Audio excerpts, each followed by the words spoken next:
All right, so we are right at the half-hour point at 7:30 p.m. East Coast time, 4:30 where I am in Southern California. I welcome you all to the call tonight. This is Resisting Transatlantic Corporate Trade, TTIP under fire in Miami, and I added a side note, negotiators dumbfounded. And you'll hear a little bit about that fact from Harriet Haywood because they were very, I think, surprised at the pushback that they got. She'll be speaking a little bit later in the call. Andrea Miller, my boss from People Demanding Action, is going to be running the meeting room today and advancing the slides for us. I think we're ready probably to go to a little bit about how the call works.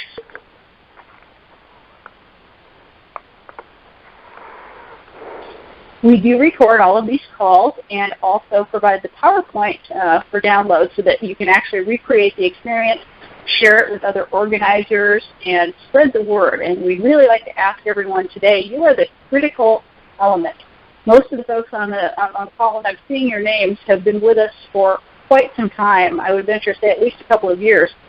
Now is the time to take it to the next level, kick it up a notch, and start sharing the call information and everything else that you have with other people in your community, and try to build a little bit of a base of your own to share this information.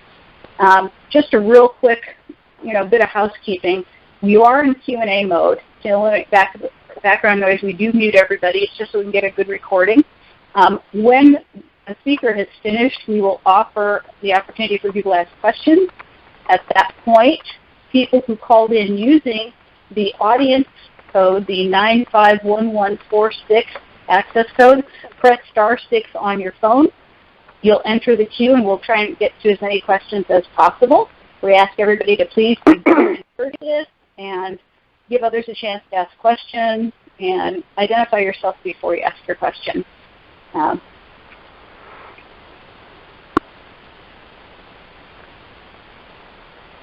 I'd like to introduce my boss and personal hero, Andrea Miller, Executive Director for People Demanding Action. In addition to being a wonderful organizer and leader, Andrea is also a tech whiz in her other life. So she's going to tell us a little bit about some of the technology that we are using on the call, and also some that we're going to probably invest in and offer to you down the road, including the sharing button. Andrea? Oh, wow. An awful thing. But I just don't believe that he shot Sonny.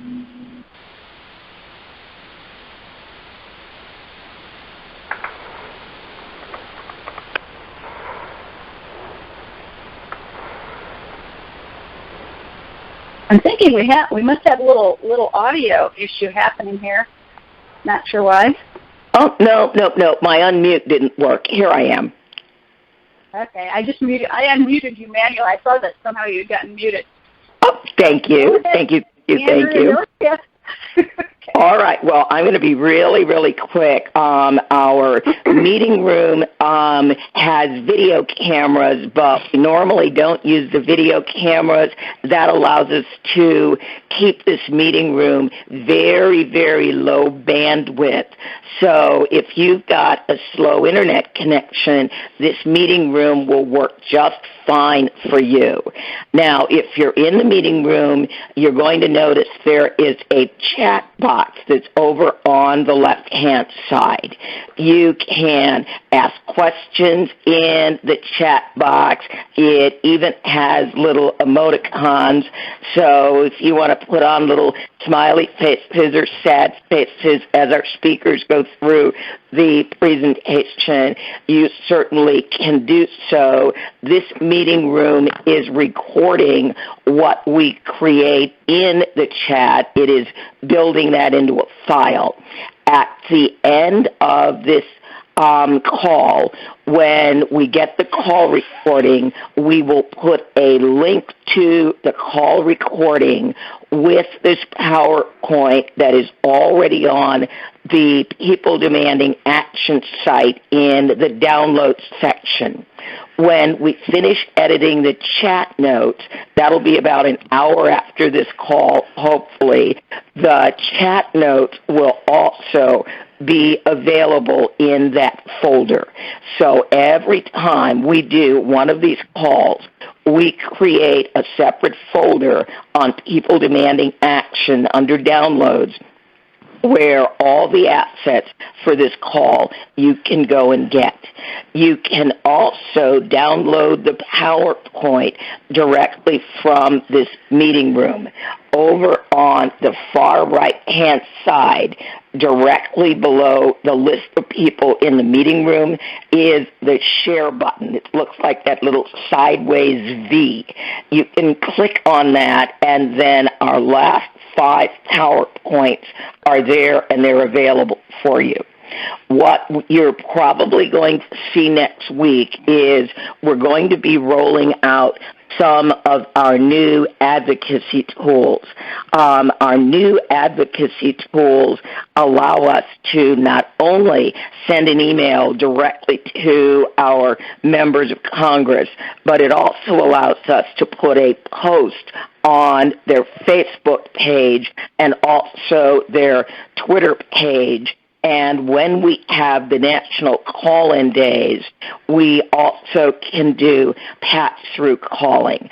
So I'll talk about that a little bit next week, and then we'll have the image up on a slide so that you can take a look at what's coming.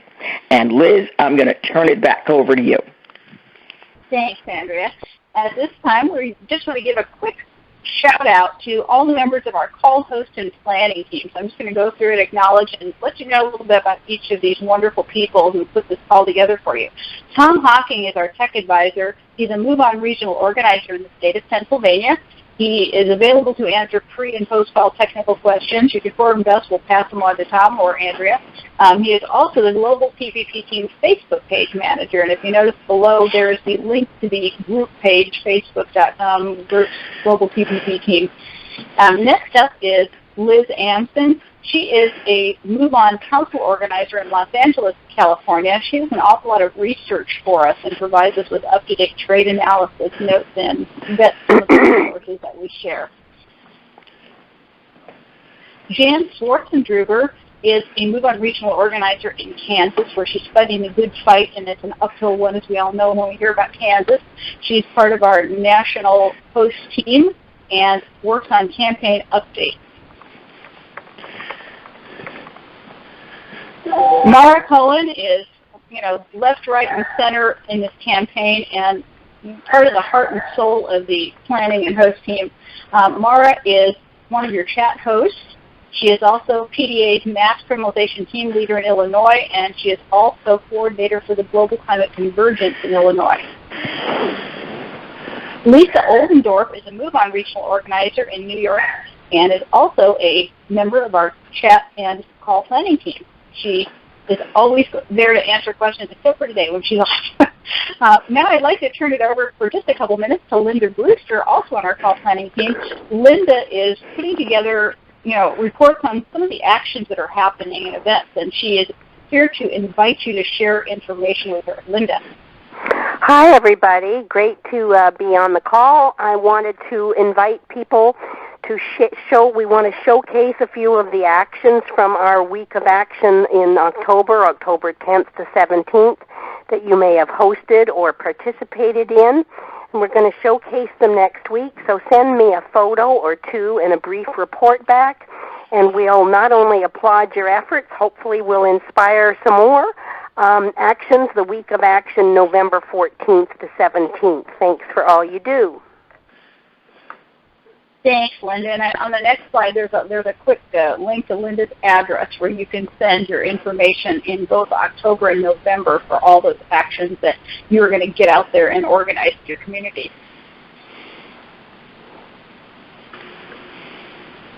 All right. Now I'd like to introduce Emily Ann Sladen, who has been a partner and the leading social media force for this team since the very beginning of the campaign. She founded TPP Media March and has managed to take it not just national but international. She's going to tell us about this week's TPP Tuesday Twitter storm. Emily Ann?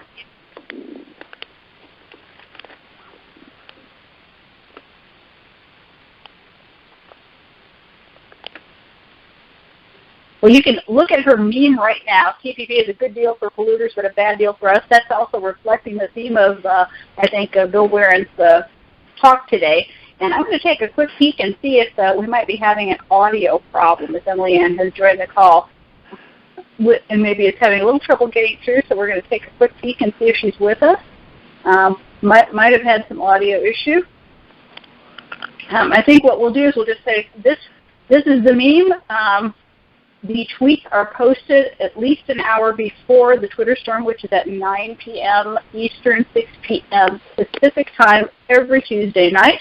We invite you all to jump on the storm. Even if you haven't tweeted before, it's easy. You just copy and paste and retweet. It takes a couple of minutes of your time. If you can work a mouse, you can tweet. Don't be intimidated. Jump right in.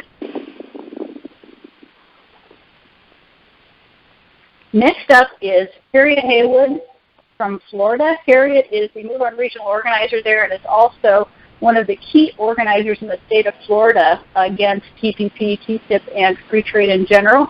She has been working very closely with all of our allies there, coordinating large groups of people, and at the same time managing to get out all the emails reminding everyone about these calls and coordinating to get terrific speakers for you.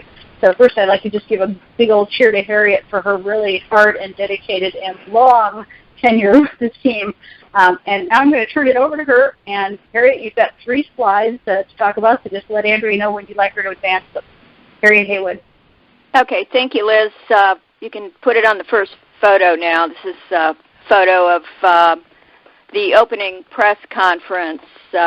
This past week, as you probably know, the chief negotiators for the United States and the EU, representing 28 countries, and the United States met in Miami for the 11th round of trade talks for the TTIP.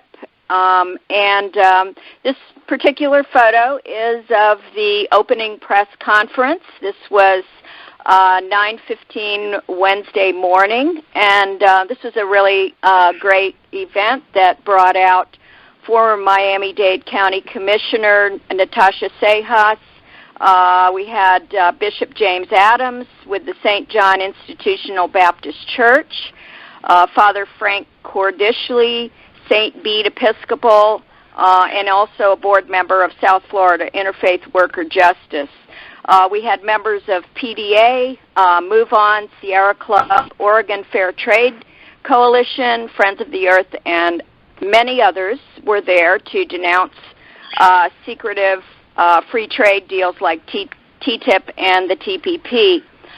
Representative Alcee Hastings and Representative Patrick Murphy had prepared statements that were read.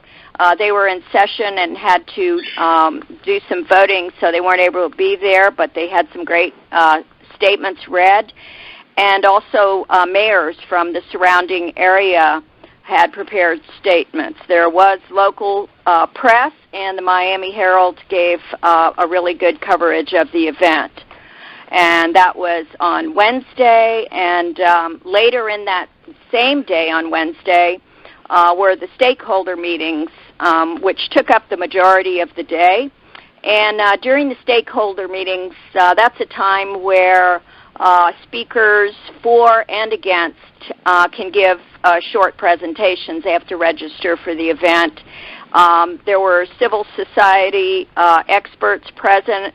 Some of them, I'll just list a few. Celeste Drake, we all know Celeste Drake. Arthur Stamoulis with Citizens Trade. Jenny Buck with Economic Justice Campaigner for Friends of the Earth. And Sharon Treat with the National Caucus of Environmental Legislators. She is actually a cleared U.S. Trade Representative Advisor, and she served 22 years in the Maine legislature. She gave a great presentation on regulatory cooperation. And Peter May Bardick with Public Citizens Access to Medicines. He's a program director there. So that was really great. And also Mike Dolan he's with the Teamsters. And also, what I thought was very inspiring was there were many other Florida citizens and organizations represented there. We had Floridians Against Fracking, the Florida Green Party, Sierra Club, GMO Free Florida, and lots of other organizations voiced their concerns with the secret trade deals. And one of the really big things that people were afraid of is the ISDS. They were very fearful, and also of the elimination of what the USTR calls technical barriers to trade. Next slide, please. Thank you. Okay, this is the following day. This is Thursday. This is the forum that was open, and it is also a press briefing on the detriments of secretive trade deals like TPP and TTIP. And these were four amazing speakers. They gave very, very moving testimony, and they include Timothy Canova, Professor of Law and Public Finance with Nova Southeastern, Saira Chowdhury. She is also a professor and scholar in international human rights from Florida FIU. Joel Mintz, Professor of Law, Nova Southeastern, and Peter Maybardik with Director of Public Citizens Access to Medicines Program. Next slide. Thank you. And this was kind of a crummy photo I took in during the negotiations. These are the two chief negotiators. The one on the left is from the U.S., that's Dan Mullaney, and the one on the right is Ignacio Garcia Barcera.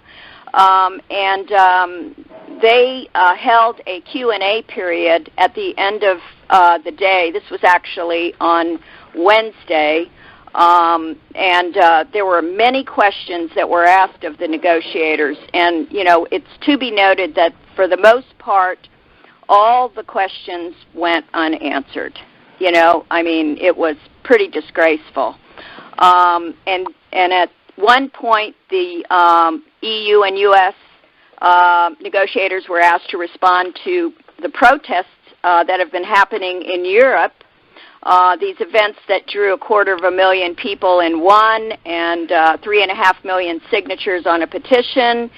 And someone asked if the probability of such events relating to Europe's relative transparency of the text could be why the U.S. has refused to release the text. And it's to be noted that Chief EU Negotiator Garcia Becerra did actually not know how to respond. He stumbled, and he just basically said he didn't know why.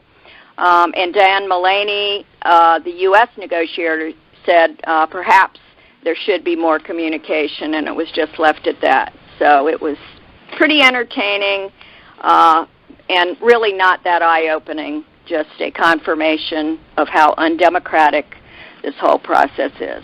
Thank you. Thank you so much, Harriet. Now I'd like to welcome Michael Stumo, Chief Executive Officer with Coalition for a Prosperous America. Michael is the person responsible for bringing over folks from the other side of the island. He's going to enlighten us a little bit today about what might likely happen if, as expected, Paul Ryan becomes the next Speaker of the House. Michael? Good evening. Can you hear me? Yes, we can. Thanks. Okay. Well, I don't know. So that's probably the end of my presentation. No, really, it's hard to tell. With Paul Ryan, he's very energetic, very well regarded, but as Speaker, he's going to have a lot more to do. His replacement on Ways and Means could be Pat Tiberi of Ohio or Kevin Brady of Texas, and also Dennis Nunez of California is throwing his hat in the ring. None of them have the stature of Ryan. It all comes down to the vote count, really. They would have passed fast track in March, but but the vote count wasn't there, and they had to work really hard to get it passed then in June. So ultimately, the vote count is all that matters. But so we don't know. Ryan could help enable it, but he was pretty focused on it as Ways and Means chair in getting things done. I don't know that these other folks Maybe they'll be less effective and he'll have more to do. That would be the good side. Maybe they'll be just as effective together. That would be the bad side. But on the TPP itself, continuing to, I think the core with regard to Paul Ryan is to continue connecting him to Obama trade, to an Obama enabler in his trade policy. And that's what we've seen on the right with the Breitbart.com, the really far-right websites that are pretty influential, Drudge, Red State, and the like. I'm putting a whole bunch of stuff in the chat box right now that are, you can see in the chat box, he pushes Obama's trade agenda. He's an amnesty supporter. He's another crony capitalist like Eric Cantor, Bill Clinton. He worked with Representative Luis Gutierrez with Free Movement of People and Amnesty, another Davos globalist. Those types of phrases continue delegitimizing Ryan among the far right. And the most, the biggest group that we can, get is the populist right in Congress, which is a good chunk of the Freedom Caucus plus others. So the sovereignty issues are big. And, Trey Gowdy, who is heading, of course, the Benghazi email Hillary hearings and investigation, was quoted as saying, "I spent more time defending my vote on TPA than I have defending everything else put together." So, to keep the Democrats with the same or fewer supporting TPP, and we had 54 or 51, depending on the votes, GOP in the House supporting TPA. If we get to 80, we win on the GOP side. Now, so to the extent that any of the email campaign or Twitter or Facebook or any other messaging, these messages I put in there, I don't think it matters if the lefties or the righties put it out. They keep being put out, and you delegitimize Ryan and make him not so powerful on the right. Lastly, I know this is a TTIP call, but on TPP, the fast track Ryan argued was to give Congress more power with regard to the trade agreements, and they had 150 or more negotiating objectives. Sandy Levin tried to put a substitute fast track in, making them negotiating instructions, in other words, mandatory. A couple of points. The first point is a lot of industry is not automatically supporting this TPP. Of course, Big Pharma didn't get what it wanted. Dairy has been kind of muted, which is why Paul Ryan didn't come out immediately supporting it. Not all industries are. NAM, National Association of Manufacturers, is internally divided among its big members. U.S. Chamber as well. Now, they may resolve it. But the second point is that Ryan said, I'm not saying whether I support or not. The president, we have to look, either he said the president may not have, or we have to determine whether the president has followed the negotiating instructions. So of those 150, to the extent the president didn't follow Congress negotiating instructions, that feeds the imperial presidency line. I'll just put another kind of message in there in the chat box, that the imperial president continues to ignore Congress. He didn't follow Congress negotiating instructions.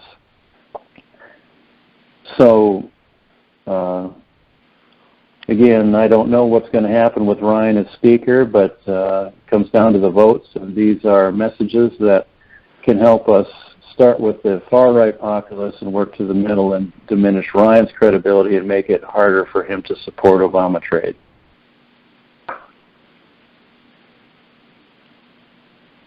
And that's all. Thank you. Thanks so much, Michael. Before we go to the phone callers, I see a question in the chat box. Paul Flansburgh from Rochester asks, which Republicans can push Ryan? Do you have a sense of which fellow members of the House or Senate he might respond to if they, put the screws to him? Oh, I don't think any of them really can. I think it's a matter of, just as the Freedom Caucus folks.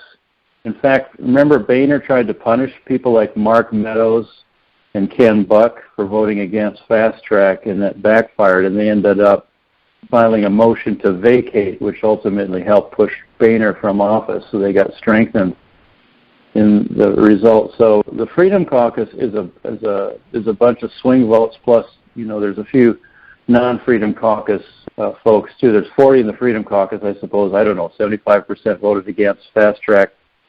But I don't think the issue is who can push Ryan. I think the issue is building a big enough block so they don't have the votes, or at least putting poison pill, if they would have conditions that were poison pills and the like, to combine with the Democratic side.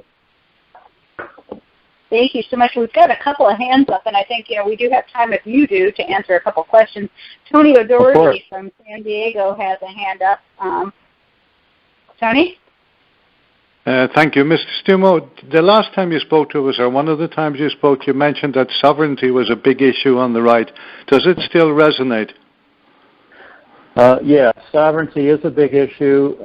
Senator Jeff Sessions is really pushing that hard. If you want to do a Google search and search for Sessions on Fast Track or TPA, he had 5 points in one of his papers, and sovereignty was a really big issue. Sessions has a lot of credence on the right.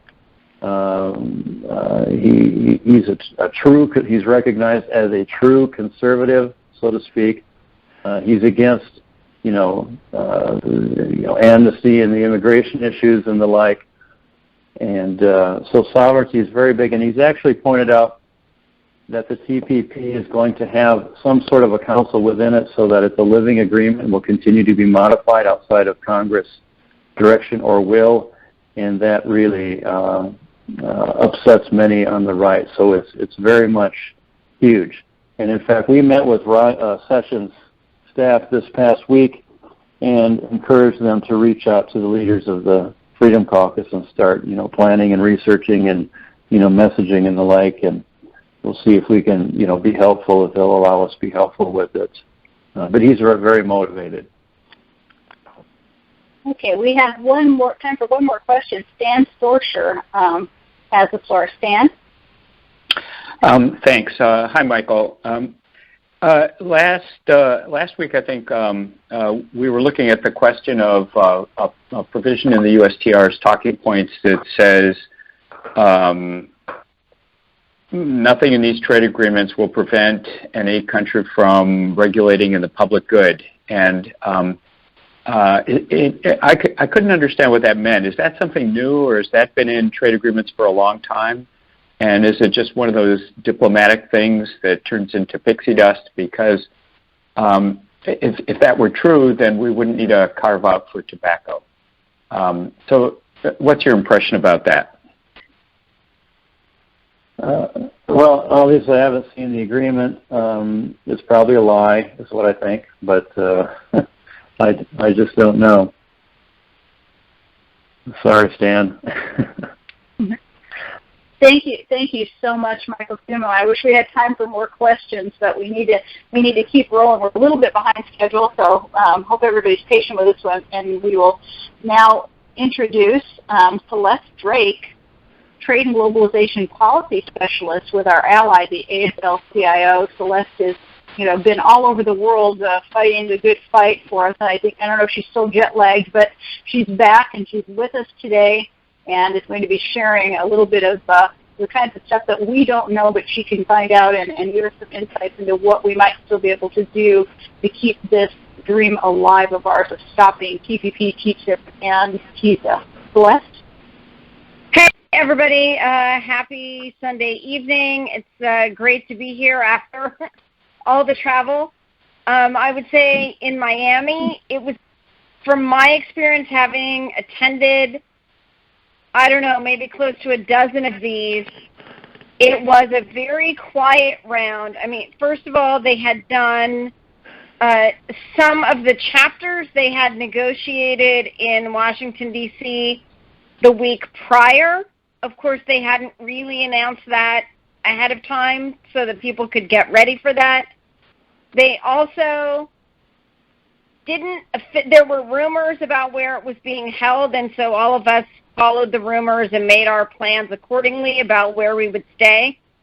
But the first official notice from USTR as to the fact that the negotiations were being held at the Hyatt Regency in Miami didn't come out until the Friday before, when they sent out the schedule to those who had requested to do stakeholder briefings. Finally, it said the briefings will be held at the Hyatt Regency Miami. So, you know, contrary to the work that USTR is doing to try and beef up, in its mind, its appearance of transparency and openness, it appears to be getting worse, because there's no reason why you wouldn't tell people where you were going to be meeting until 3 days before the official meeting starts, unless, of course, you didn't want people to be there. So they did discuss tariff offers. They discussed rules of origin.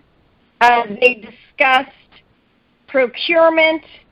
They discussed the sustainable development chapter, which is what the Europeans put environment and labor into a single chapter called sustainable development, as opposed to how the U.S. typically does it, and the Europeans put their offer on the table, which would have been released this week anyway, according to the commitment to semi-transparency that the European Commission has engaged in, but was actually leaked a bit early, and you can read about that in an article in the UK's Guardian newspaper or on the Sierra Club's website.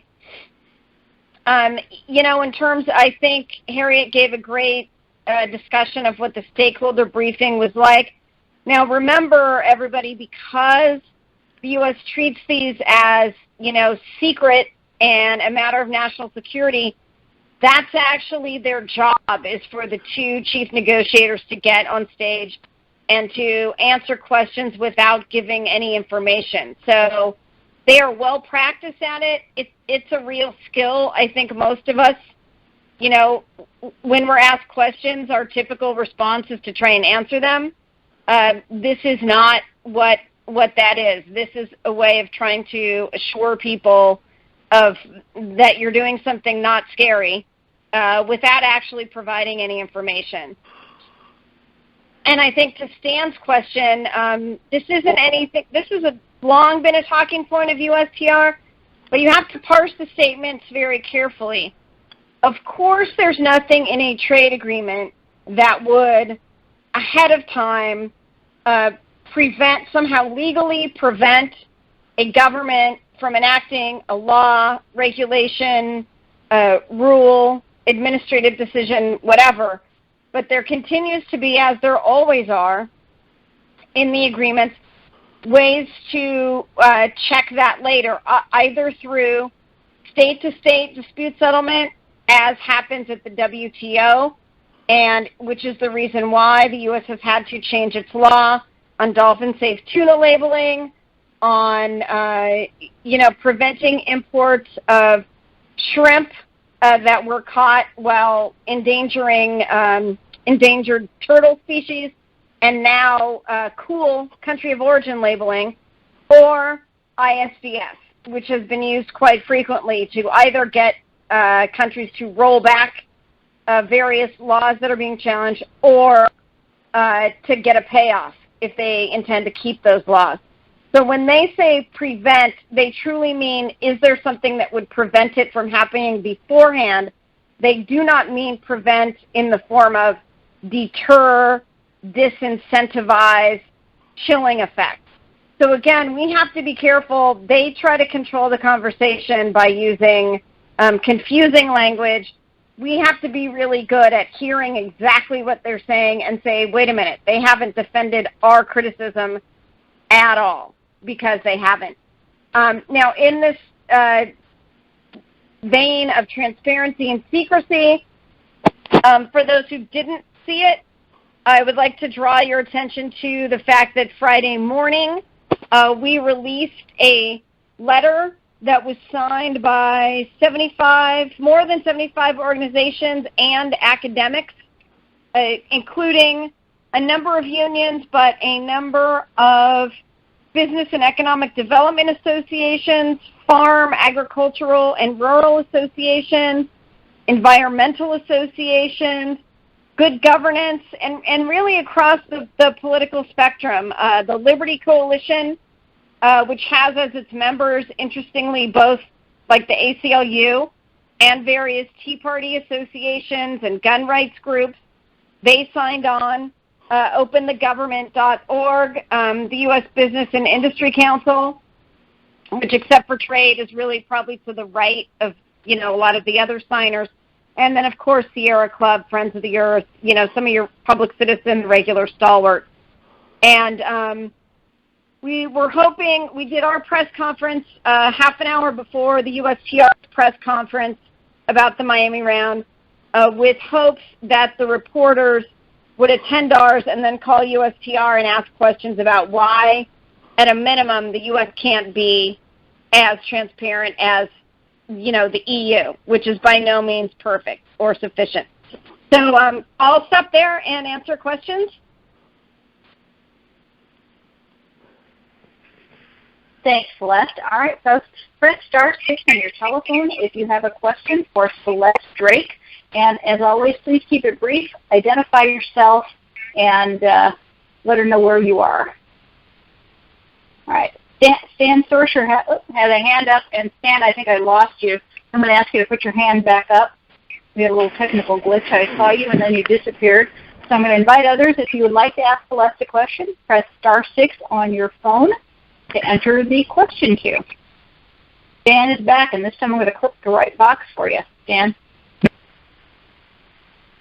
I didn't have my hand up, so I pass.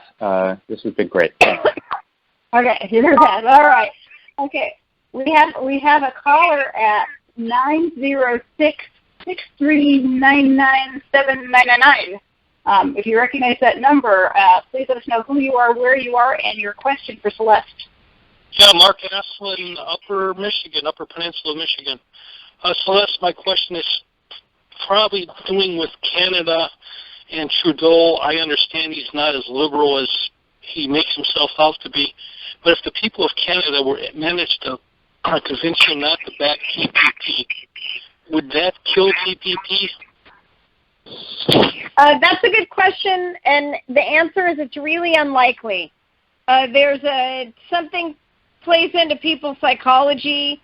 You might be familiar with the theory of sunk costs, and that is, well, we've spent 5 years, 6 years negotiating it. We might as well go with as good as it can get.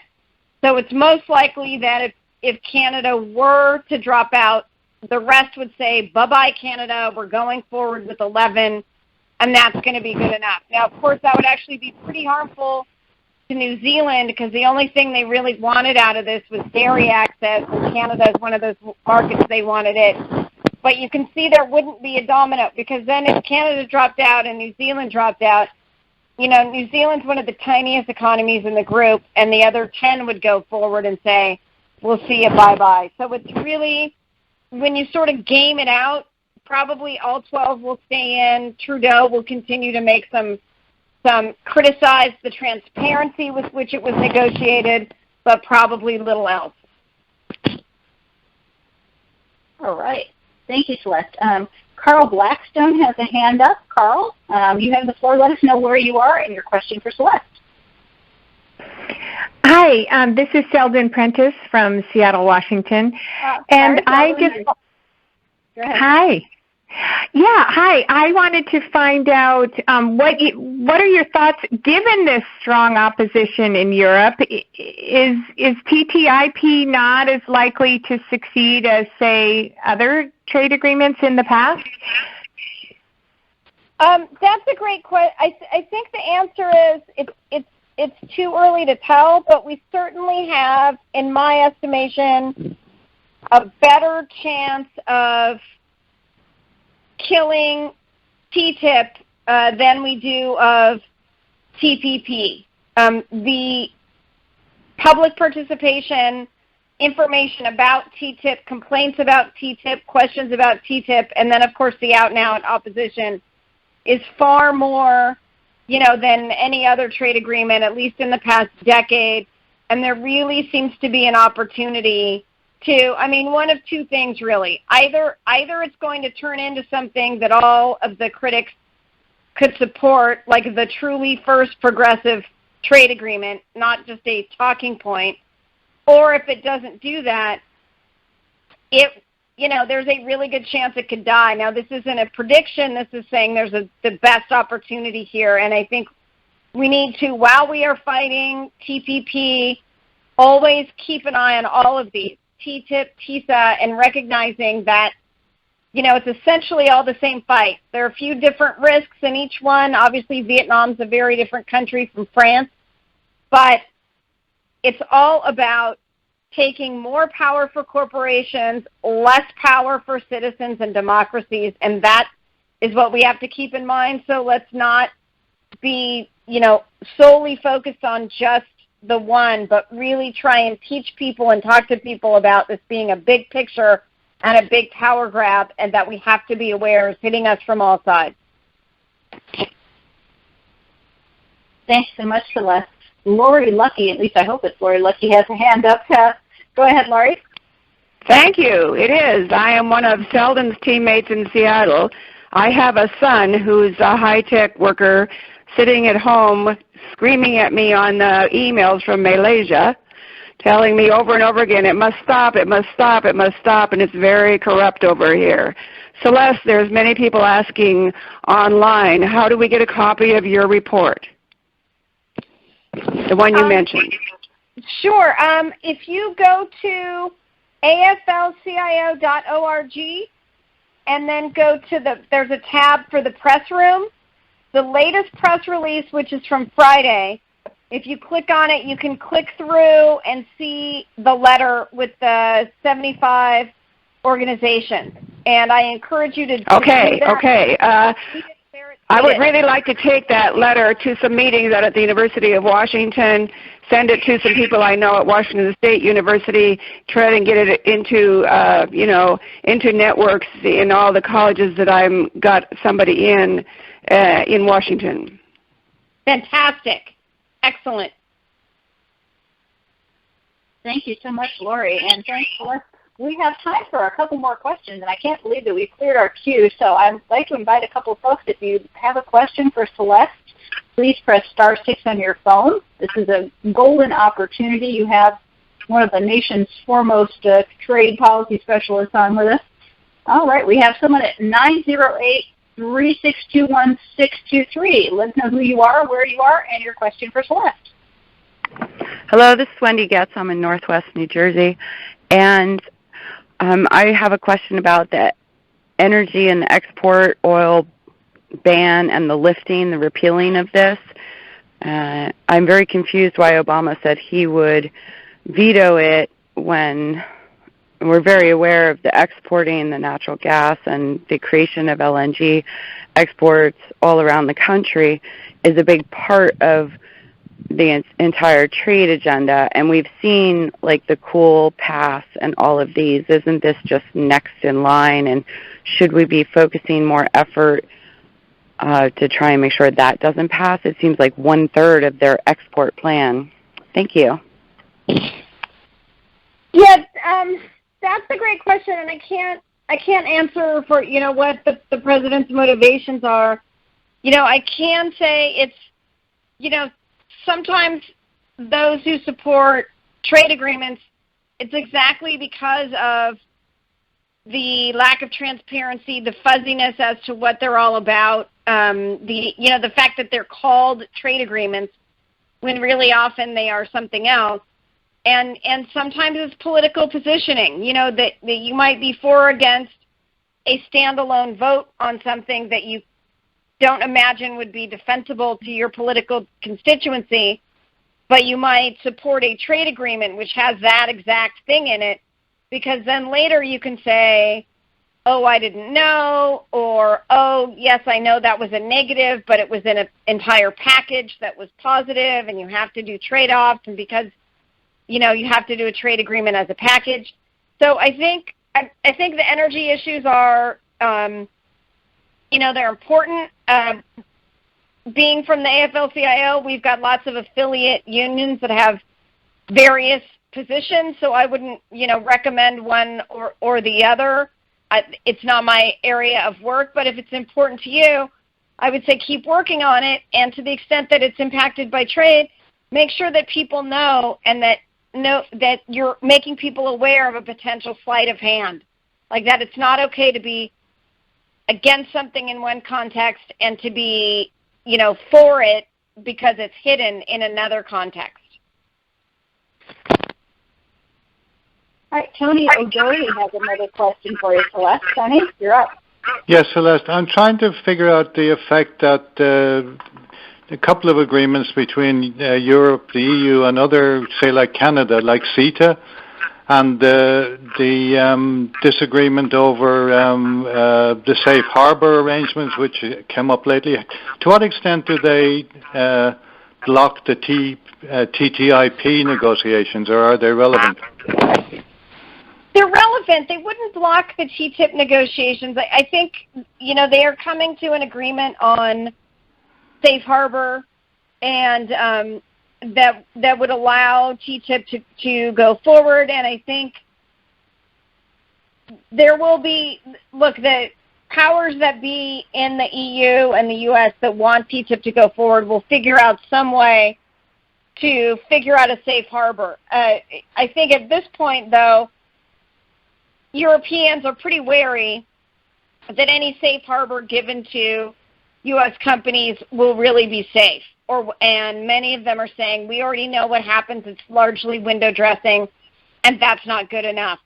So it's sort of very great and timely that these issues came out. What Snowden revealed, the fact that the U.S. was spying on Merkel, all of this is still in folks' mind, and they're not going to be very trusting that a promise made by Facebook or Google or whoever it is actually going to be safe from prying eyes of the NSA. And I think with CETA, the main question there goes back to ISDS, which folks have mentioned. CETA has a prior version of ISDS in it that's even had, quote-unquote, some reforms that obviously didn't fix the system, but fewer reforms than the newly proposed investment court system. And folks the campaigners in Europe are now well aware that that's not good enough. If you allow CETA to go forward with the old version of ISDS, it's exactly the same as allowing TTIP to go forward with that, because 80% of U.S. corporations are also incorporated in Canada. So you are not protecting yourself against very, very aggressive U.S. corporations through that. So what folks are talking about now is whether CETA might die because of the unreformed ISDS, or whether it would be delayed to see if they can get TTIP ahead and then sort of import into CETA the better provisions of TTIP. These are being discussed. But at the moment, Cecilia Malmström, who's the head of trade for Europe, is saying, CETA's closed, we won't be doing that. We won't be importing, more ISDS fixes. So that's really, great for campaigners against CETA, because they say, great, you don't want to fix it, then we don't want the CETA agreement. So CETA is on the ropes in Europe as well, which is quite interesting and a good thing for campaigners. Thank you so much, Celeste. We have another caller at 585. I'm trying to read this. I need my cheater glasses, I think. 525-96972. Let us know who you are, where you are, and your question. Paul Flansburgh from Rochester, New York. Hey, Paul. Hi.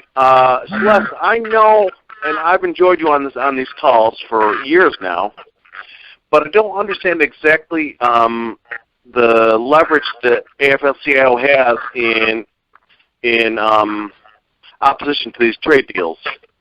Could you maybe spell it out a little bit? Because I have big notions, but I want to get a little bit more. I want to be more secure in my knowledge. The leverage that we have. Paul? Yeah. I'm sorry. Yeah, we flipped off a poll, but yes, you wanted to know what kind of leverage the AFL-CIO had. That was the question.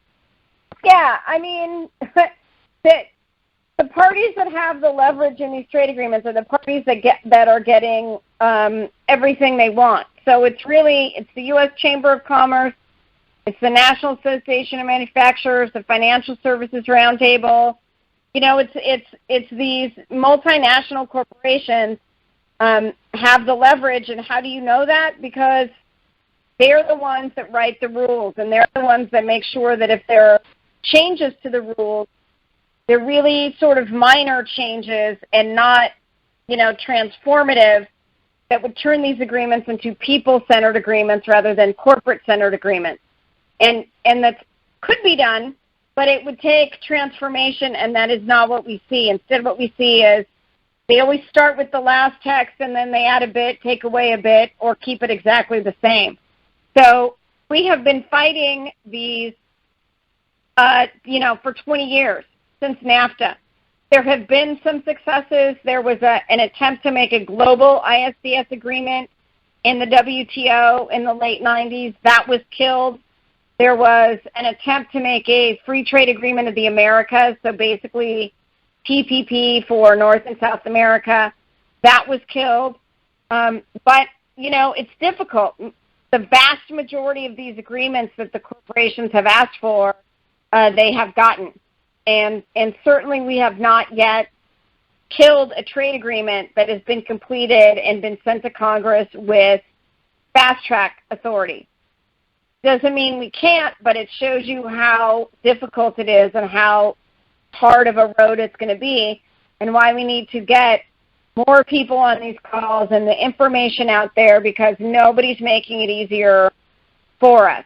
So, we have to be strategic and smart and relentless in fighting this. And, with the TTIP, one advantage we have is the huge size, organization, and leverage of the European NGOs. Under the TPP, it's a little bit harder because there's no country in the TPP which has the equivalent strength of its civil society as Europe does. So we are just going to have to work as hard as we possibly can.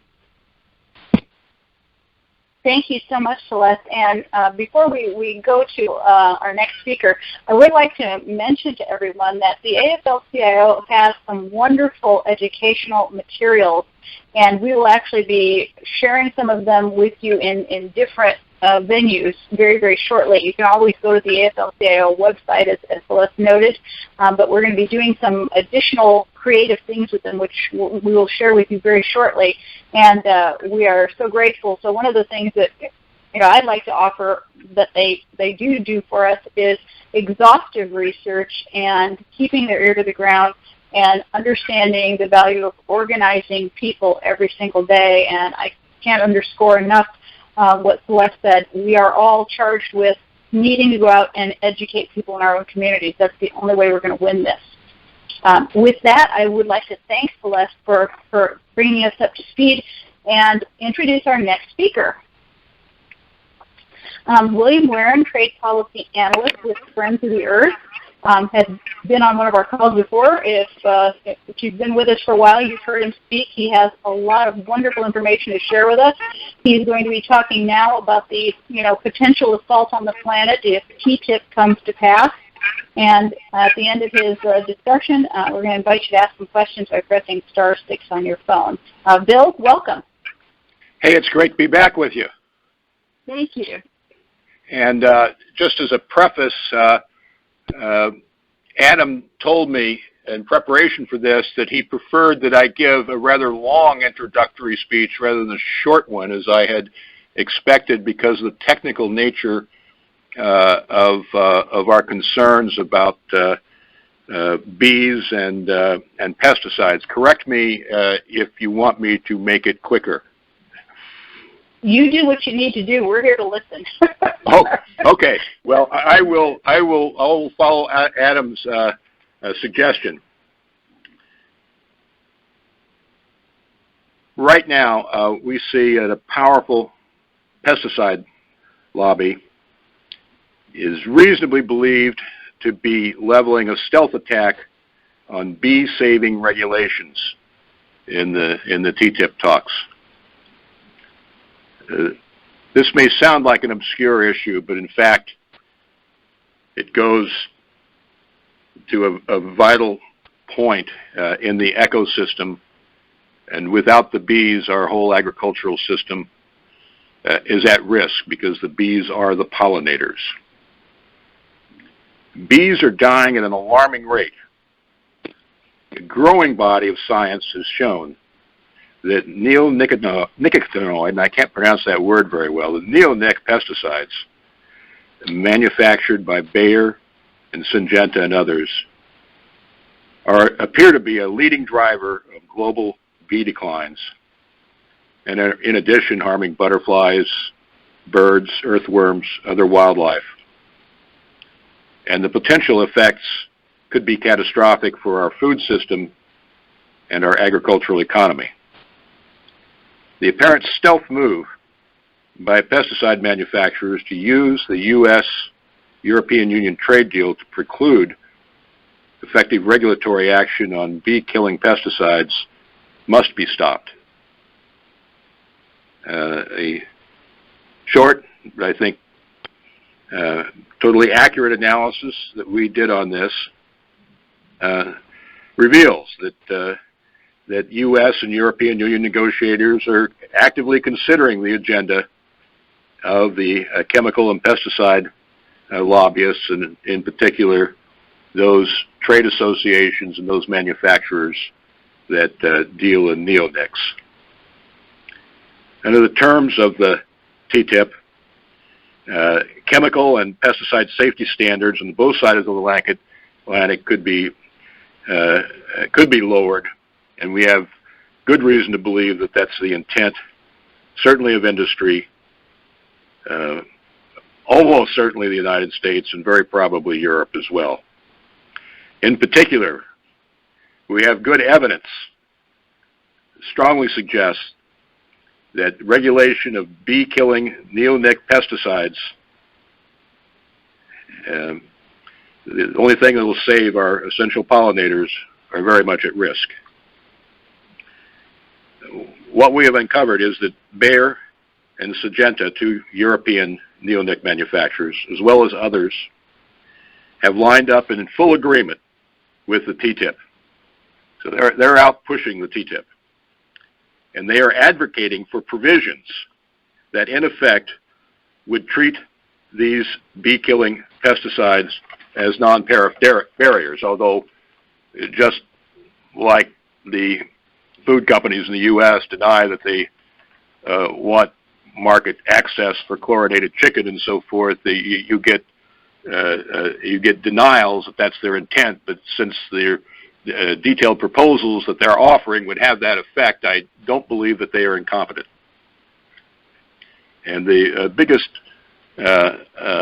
issue here is with the so-called technical barriers to trade chapter in the TTIP agreement. By their actions, the pesticide industry trade associations, here I'm talking about CropLife America and the European Crop Protection Association, have made it clear that they want to include provisions that, without question, will have the likely effect of pushing bee-harming neonic pesticides back on the European market and even more certainly, with even higher probability, forestall any new similar action, either expanding European protections or providing for protections in the United States at any level of government. It's even conceivable that the U.S. Environmental Protection Agency is rather limited and inadequate moratorium on new but not existing neonics, as well as state and local restrictions on these pesticides protecting bees, are also potentially under attack, and a number of localities have acted on neonics already here in the United States. Now, as we know, the U.S. hopes to wrap up this TTIP thing by 2017 or not earlier, but our broader analysis, which comports with, I think, that of our whole coalition, is that especially with the TTIP, the primary goal is to, one, roll back government regulations on multinational corporations which are perceived as quote-unquote non-tariff barriers to trade, an Orwellian phrase if there ever was one in my view, and two, to severely restrict the promulgation of new regulations that might cut into the profits of these multinationals. Again, the trade associations, CropLife of America, and European Crop Protection Association are seeking to drive the TTIP negotiations on chemicals and insecticides, and they have a coalition that includes some powerful corporations: BASF, Bayer, Dow, DuPont, Monsanto, Syngenta. But hidden in the secret negotiating text of the TPP are, as I noted earlier, a chapter on technical barriers to trade. It's a real problem, and also a regulatory review chapter, both of which could have the effect of rolling back, and almost certainly would have the effect of freezing in place chemical and insecticide safeguards at a very low level, thus protecting current and future corporate profits while threatening pollinators, our agricultural system, and the planet.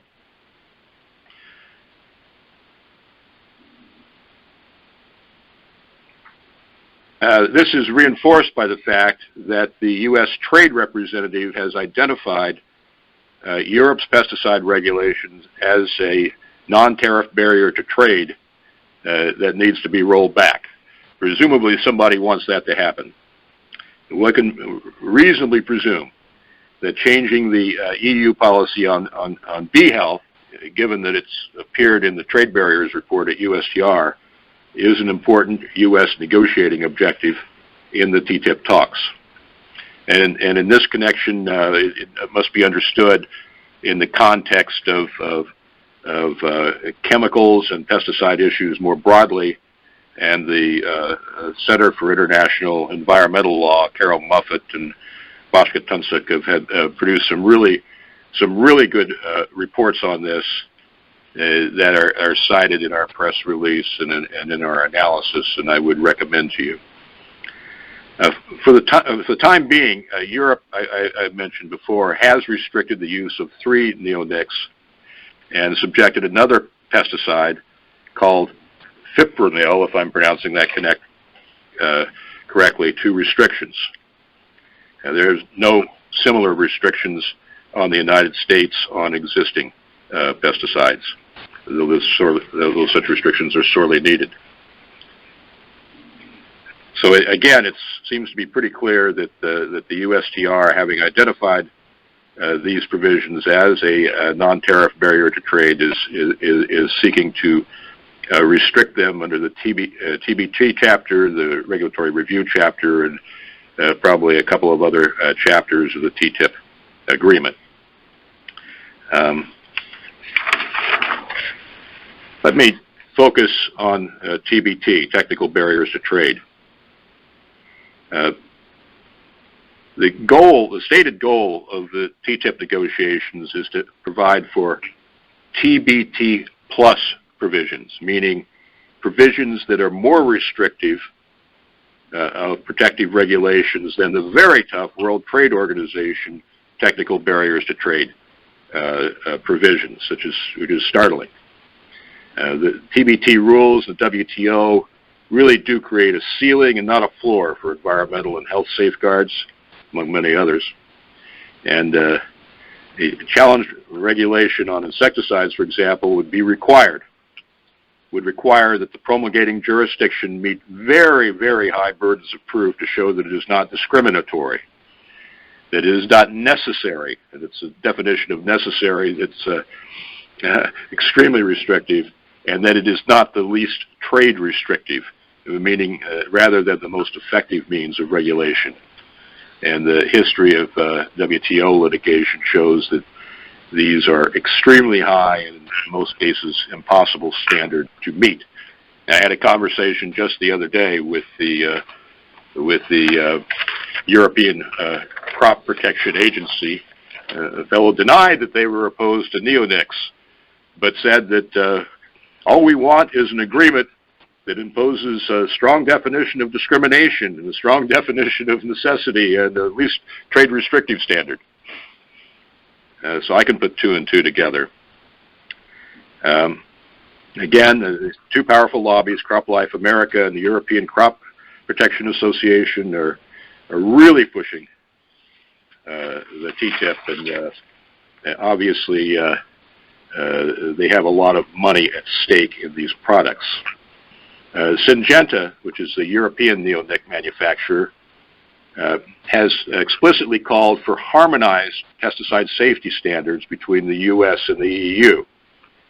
And this, they did it, their COO, their Chief Operating Officer at Syngenta, consented to an in-depth interview with a journalist named Rose O'Donovan in AgriFax in 2004. And Atkin represents the agrochemical companies that are active in marketing seeds and pesticides, and he discussed explicitly in this interview the partial ban on neonics that the EU has applied in order to protect bee health. And Mr. Atkin argued that different food and health standards in the U.S. and Europe must be, quote-unquote, harmonized, as the lack of harmony creates an unnecessary barrier to trade. He expects that the U.S.-EU trade deal will reduce the complexity of standards and bring benefits to consumers. Well, logically, this could mean only one of two things. One, that Syngenta is going to kiss off their a profitable product and would call for the United States to take the lead in adopting the EU's partial ban on its product, or two, Syngenta is calling for a trade deal that would lead to the EU demanding its ban on certain neonics, or at least splitting the difference. And there's no doubt in my mind, even though Syngenta and the Trade Association will deny it, that the goal is to lower standards. Why else would they be pushing this? The call for TBT plus chapters in the TTIP is really astounding, given several of the TBT challenges that we've seen in the WTO, and Celeste alluded to some of these earlier. I mean, and there are often lawsuits that are brought before WTO tribunals with arguments based on both the TBT and trade and goods provisions, which have anti-discrimination provisions in them, and there's a certain synergy between those chapters. And as Celeste noted, we've had some very damaging decisions in this area. The country of origin labeling decision and the U.S. dolphin safe tuna labeling program losses jump out, and there are others. The effect of the TPP deal, in my judgment, is that it would almost certainly limit regulators to the access to the tools that they need to effectively regulate chemicals and rein in this phenomenon that's so well documented of honeybee colony collapse disorder.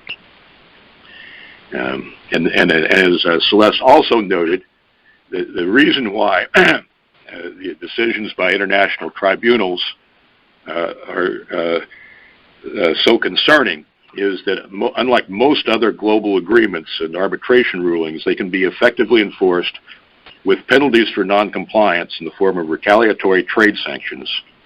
And such sanctions can involve, for example, higher tariffs on goods and services exported by the offending country, or the loss of intellectual property protections like patents and trademarks for their firms. So while there can't be a direct legal preemption, as Celeste noted, the tribunals can impose harsh punishments that would prompt legislators and agencies to roll back their public interest protections. In addition to the TBT chapter, we are greatly concerned by the regulatory review provisions in the TTIP, which look to be even worse than the ones in the Trans-Pacific Partnership Trade Agreement. These provisions would encourage business-friendly cost-benefit analysis that we know from experience with OIRA here in the United States and OMB would hamstring environmental and other public interest regulations. For example, insecticide safety standards would have to be lowered if the undervalued benefit of protecting the bees is outweighed by the cost to corporate profits. And this analysis is very mechanistic. It's an attempt to apply an old and valid form of engineering analysis in ways that's totally inappropriate. It involves 4 steps: identifying and quantifying the costs and benefits of the proposed policy, analyzing the risks and probabilities of uncertain consequences, discounting for the time value of money, and calculating in dollar terms the ratio of benefits to cost in order to make a policy recommendation. Such calculations of seemingly definitive ratio of benefits to cost in evaluating regulations are easily abused. Identifying and quantifying the cost of the environment and health regulations can be inflated by assumptions, bias of analysis, and flaws in data gathering. Quantifying the benefits of environmental regulation can be particularly difficult. For example, because data on bee population decline may not be as comprehensively collected as economic data in terms of corporate profits at Bayer and Syngenta. Worse, quantifying the environmental benefits in monetary terms in order to compare them to economic costs to business diminishes the perceived importance of maintaining the equilibrium of the global ecosystem, and it can be impossible. It really can be impossible, just an attempt to attribute a price to the intrinsic value of living things and nature itself. Moreover, and it applies particularly in the case of neonics and bees, cost-benefit analysis is at odds with a very fundamental principle of environmental regulation. That's called the application of the precautionary principle.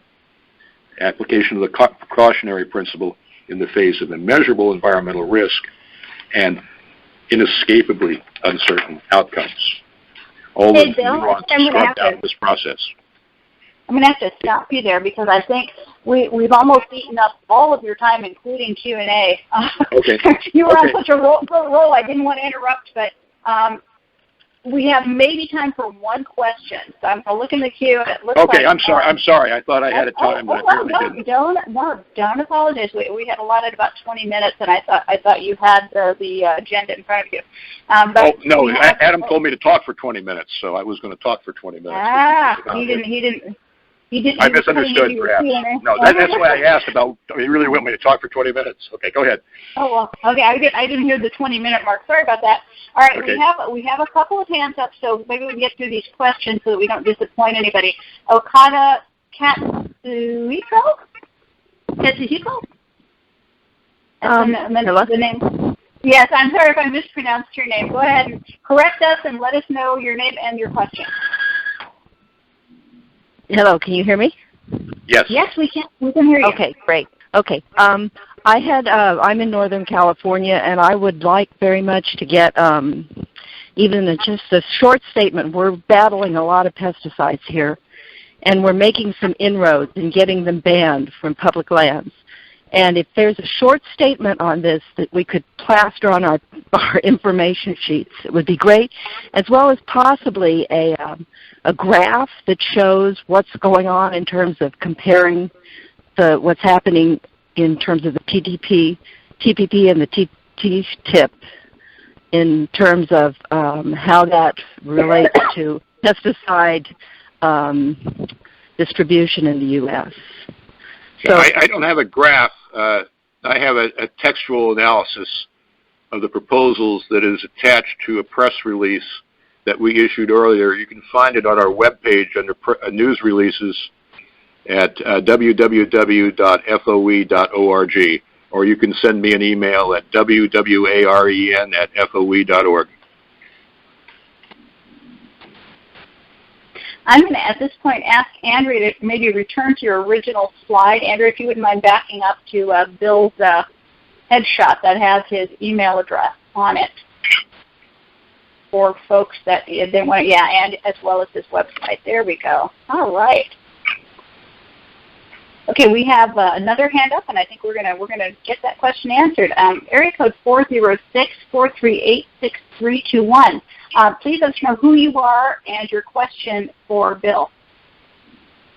Hi, Bill. My name is Heidi, and I appreciate very much what you've been talking about. It's extremely intriguing since we work both with TPP issue in relationship to food, and bees is also one of the big areas. And I just put a note into Adam because I wasn't sure if I was going to ask you a question, but I did want to have the opportunity to speak with you later, and now I have your email, so that's great. The other piece is there's other people on the call who are interested in legislation across the United States for our bees and whatnot, and so I just want to make sure that they knew about, they can go on Facebook to Pesticide-Free Schools, Parks, and Lawns.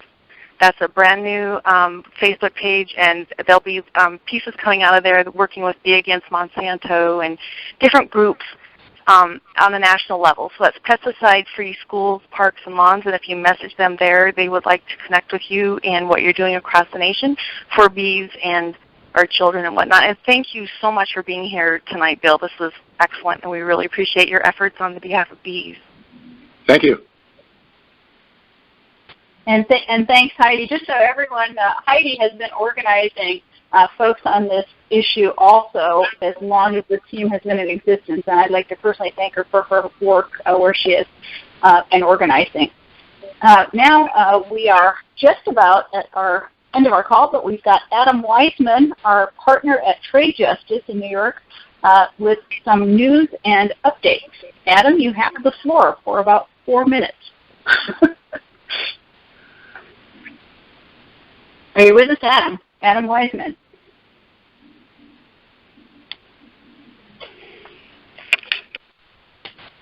Hi, can you hear me? I hear. Yeah, we can hear you. There you go. The buttons for giving me a challenge. Okay, hi everyone. Try to keep this quick for today because we're running short on time. First of all, for those of you who are at your computers, if you want to escape away into a new tab for a moment from the presentation and go to tradejustice.net/1025, or if you can't do that now, write that down for later. That's tradejustice.net/1025. And what you'll see, there are 2 links, one for news updates and one for upcoming events. So I'm just going to run through the upcoming events really quickly, and then with the time remaining, we'll get to some of those news updates. But for those we won't be able to get to, now you know where to find them. So looking at some of the events coming up. This Thursday, we have a this Thursday, Event Horizons Radio is going to be doing, which is a weekly, it's a daily show, but about every Thursday, at least, we do trade segments between 10 and 12 in the Eastern Time Zone, although sometimes we also do trade segments on Wednesdays and Fridays, but always on Thursdays. So this Thursday, our guest is going to be John Peck from Family Farm Defenders, who's going to tell us how free trade agreements are an attack on family farms, why they're good for big corporate agribusiness, but not good for family farmers. Then on Sunday, next weekend, our next National TPP conference call, we'll be looking at two issues. The first issue we'll be looking at is the recently leaked intellectual property chapter of the Trans-Pacific Partnership and what it means for our internet freedom, creative freedom, etc. Then we'll also be looking at an issue that was raised by one of our questioners earlier in the call, which is what will the Canadian election mean for TPP? So we'll be having guests from the Council of Canadians, as well as from openmedia.ca and from our friends at Fight for the Future.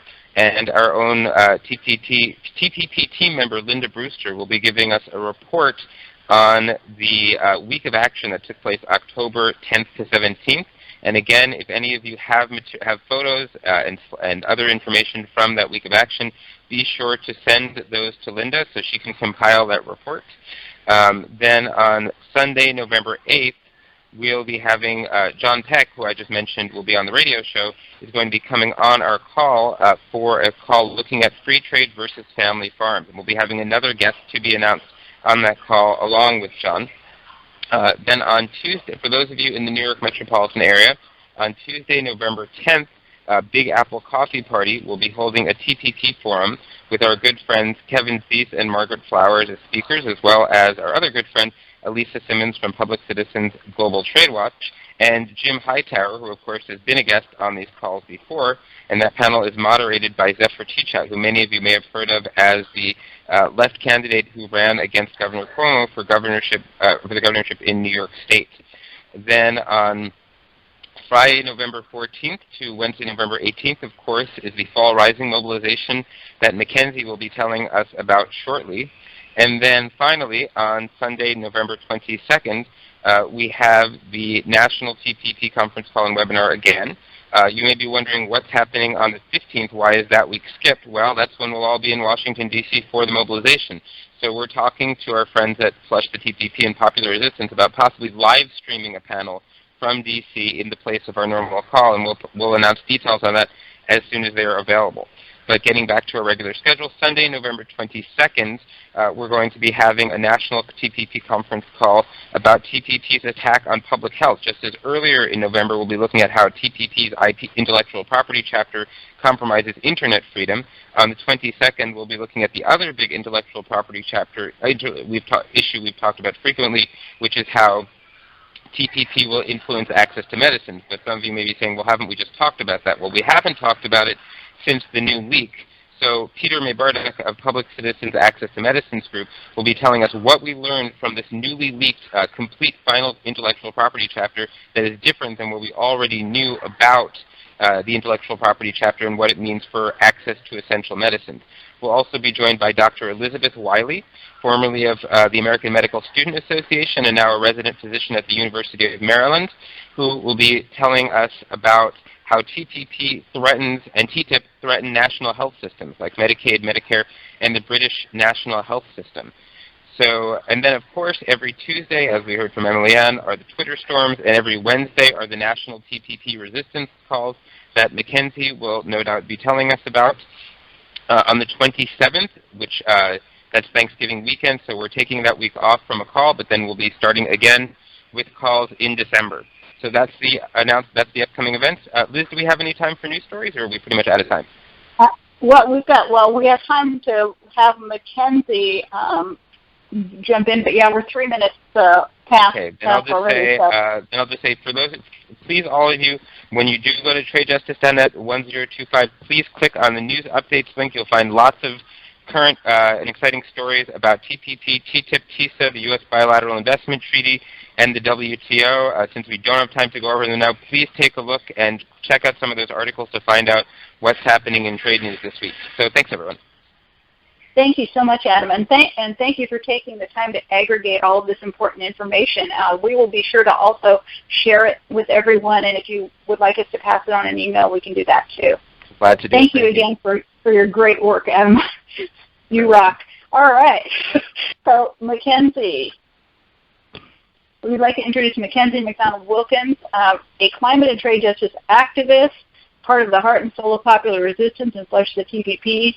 And I'm just going to hand him the mic and say, tell us about what's happening November 14th to 18th in D.C. Mackenzie. Cool. Hi, everyone. Can you hear me? We can hear you loud and clear. All right, great. Well, I guess just really quickly, Adam mentioned that we have the TPP Resistance call every Wednesday evening, 9 p.m. Eastern, 6 p.m. Pacific. You can learn more about that at flushthetpp.org through the news section. I can post it right now into the little box, the chat box as well.